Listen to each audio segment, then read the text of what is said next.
Bismillah, Assalamualaikum warahmatullahi wabarakatuh. Alhamdulillah, di sini aku masih bisa sharing lagi ke teman-teman semua. Di video kali ini aku bakalan masukin uangnya ke dompet disiplin ya teman-teman. Nah ini dia uangnya udah aku tukar ke nominal yang kecil. Jadi untuk budget di minggu kedua Oktober ini adalah sebesar 585.000. Oh ya teman-teman, kabarnya gimana nih? Semoga kalian semua selalu dalam keadaan sehat dan semoga rezekinya Allah lancarkan.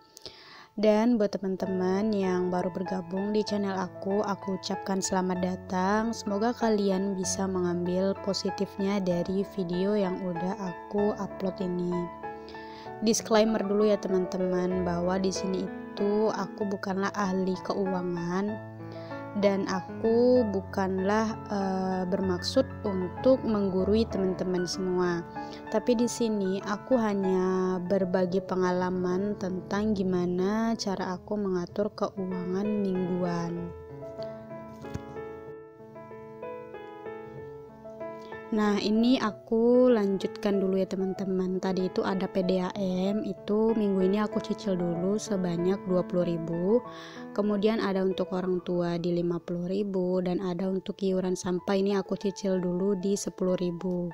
Untuk iuran sampah ini biasanya aku bayarnya itu tiap bulan, itu kalau nggak salah di tanggal 22 itu bayarnya 30.000 per bulannya ya teman-teman. Kemudian ada di kategori kebutuhan itu terdiri dari untuk biaya makan. Nah ini aku itu ada 5 orang dewasa ya teman-teman. Jadi untuk makan ini aku budgetkan 200.000. Cukup nggak cukup itu harus dicukupkan ya teman-teman, karena memang sebenarnya tergantung orangnya aja gimana mereka mengelola keuangan itu dengan baik.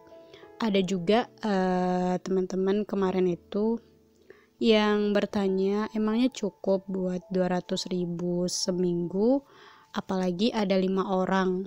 Nah sebenarnya sih cukup aja ya teman-teman, tergantung kitanya aja. Kalau misalkan kita boros ya emang gak cukup untuk 5 orang dewasa, tapi kalau kita bisa berhemat ya cukup ya teman-teman. Intinya itu sih kita harus selalu merasa cukup berapapun rezeki yang udah Allah kasih ke kita. Kemudian ini udah kelewatan jauh ya teman-teman. Ada tadi itu untuk jajan aku sebesar 20.000. Kemudian ada untuk sosial di 20.000. Nah yang terakhir itu ada untuk dana tak terduga di 15.000. Untuk dana tak terduga ini adalah gunanya itu untuk mengcover setiap kebutuhan yang kurang ya teman-teman. Jadi buat teman-teman nih aku saranin harus punya budget dana tak terduga ini, karena itu memang penting banget ya teman-teman. Aku sering over budget di setiap minggu. Untungnya itu ada penyelamat, yaitu dari dana tak terduga. Jadi kita itu nggak perlu buat ngambil tabungan utama kita. Nah lanjut ke sinking funds ya teman-teman. Jadi untuk sinking funds ini ada untuk lebaran di tahun 2023 ya teman-teman. Mengingat di tahun sebelumnya itu untuk lebaran ini memang banyak banget sih anggaran yang dikeluarkan ya teman-teman. Makanya dari sekarang aku kumpulin uangnya dulu. Itu aku targetkan 2 juta ya teman-teman. Kalau misalkan ini nggak tercapai ya udah nggak apa-apa, seberapa banyak terkumpulnya aja nanti baru aku gunain. Nah buat temen-temen nih aku juga saranin buat lebaran itu harus dibikin mulai dari sekarang ya teman-teman. Mungkin ada teman-teman yang dapat THR ya dari kerjanya, itu pasti nggak bakalan mikirin lagi nih buat dana untuk lebaran. Nah gimana buat kita yang nggak dapet THR ya teman-teman? Tentu kita harus bikin sinking funds untuk lebaran ini, biar nanti kita itu nggak kelabakan ya pas lebaran datang. Jadi memang harus dipersiapkan ya untuk lebaran ini dari sekarang. Kemudian ada sinking funds untuk motor. Ini berkaitan dengan kayak servis motor atau ganti oli.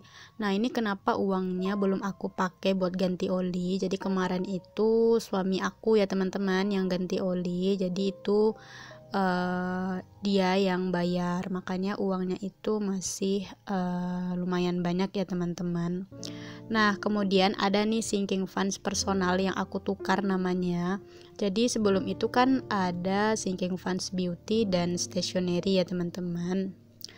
Jadi di sini itu aku gabungin aja antara sinking funds beauty dan stationery ke kategori personal ini. Jadi uangnya juga aku gabungin semuanya ya teman-teman. Kemudian ada juga sinking funds yang aku rubah namanya itu menjadi have fun. Itu gabungan dari sinking funds my hobby dan sinking funds family. Jadi untuk have fun ini sifatnya itu senang-senang ya teman-teman. Misalkan kita mau pergi bareng keluarga atau ngajak makan keluarga, jadi uangnya itu ambilnya dari sini. Nah, untuk sinking funds ini aku nggak harus budgetkan juga ya teman-teman tiap minggunya. Jadi kalau misalkan ada sisa budget, nah aku baru anggarin untuk sinking funds ini. Jadi sifatnya itu santai aja ya teman-teman. Yang terakhir itu ada sinking funds emergency atau dana darurat. Jadi uangnya itu dari challenge 2000 ya teman-teman. Kalau misalkan uang 2000-an ini udah terkumpul sebanyak 25 lembar, aku bakalan masukin ke sinking funds emergency. Alhamdulillah di sini aku udah selesai isi dompet keuangan dan juga isi sinking funds. Terima kasih banyak buat teman-teman yang udah setia nonton video aku sampai selesai. Semoga Allah membalas segala kebaikan teman-teman semua. Jangan lupa untuk like, komen, dan subscribe ya teman-teman. Aktifkan juga tombol loncengnya agar teman-teman tidak ketinggalan video terbaru dari aku. Aku akhiri dengan Assalamualaikum warahmatullahi wabarakatuh. Bye-bye.